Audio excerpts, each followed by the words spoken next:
All eyes are on Pennsylvania as we approach midterms. We're only about a month away from the state's primaries, and the race is turning out to be a crowded one.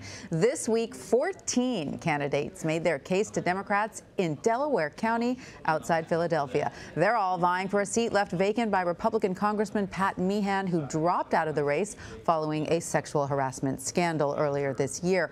But that is not the only race to watch in Pennsylvania. Dave Davis, a senior reporter for WHYY, is in Philadelphia and joins us. Hi, Dave. First off, why are there so many people throwing their hats in the ring this year? This is a crowded field. What have you been hearing from congressional hopefuls? Well, there are a lot of Democrats running for two reasons, really. One, this burst of enthusiasm among Democratic activists in response to the election of Donald Trump. It was a real wake-up call for progressives. And a lot of people are just saying, I'm fired up, I want to get in, I want to do something. And running for Congress is one way to do it.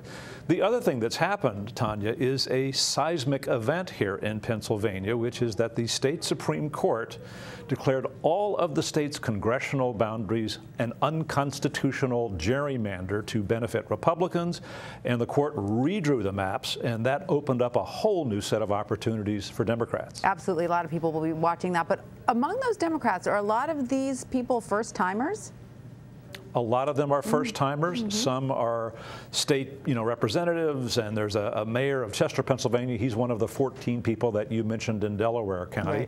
Right. And then the Democrats have done a good job of recruiting people who have an interesting background. But the biggest change is the terrain. I mean, a lot of these folks are going to run in very Democrat-friendly districts that just didn't exist before. Well, adding to all of that sort of Democratic enthusiasm that you're referring to, in last month's congressional special election, we saw a Democratic upset with Connor Lamb beating Republican Rick Saccone in Pennsylvania's 18th district. Did that success, Lamb's success in the special election last month, energize the Democratic Party significantly? And how are Republicans feeling right now? Well, I think the Democrats were feeling optimistic before that. I think it was a real boost to see Connor Lamb get over the top in what was then a very pro-Republican district. It just gave them the sense that their people are fired up and will turn out. But I think it was mostly a continuation of trends that were already underway. You know, Tanya, what happened in the Pennsylvania suburbs last year, that is to say in 2017, the year after Trump was elected, in local elections, you could see a real, bellwether of what was to come.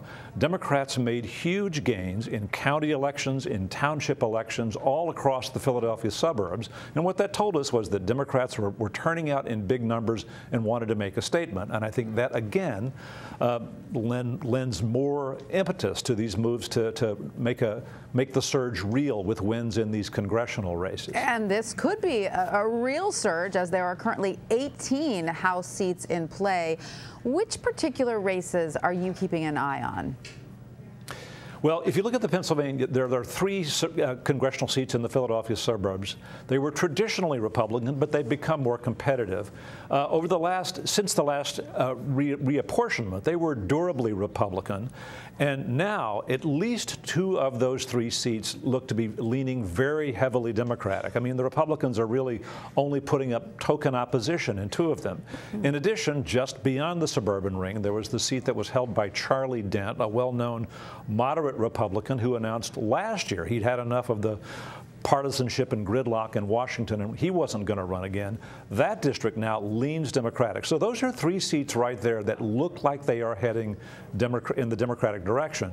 And then there are a couple of more that are listed as toss-ups. So you could have a net game in the state of 3 Democratic seats, maybe even 5, which would actually tilt the balance in favor of Democrats in the state's delegation. Now, Dave, we all remember those big guns that were brought out for last month's special election. We saw former Vice President Joe Biden stump for Lamb, while Saccone had the president and vice president. And yet, after Saccone's loss, should we then expect to see the president in Pennsylvania again in the coming months, or does that not make political sense for him?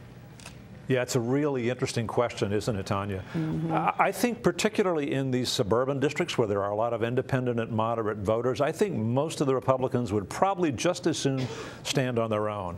If you look at the Bucks County seat, that's held by Brian Fitzpatrick, who is a one-term incumbent, and he has made it, he's taken pains to strike some independence from the White House, and I suspect he would welcome the White House directing and the Republican National Party directing money his way, but I don't know that they want, you know, President Trump coming into his neighborhood and making controversial statements. I think they'd probably rather run on their own, most of them. All right.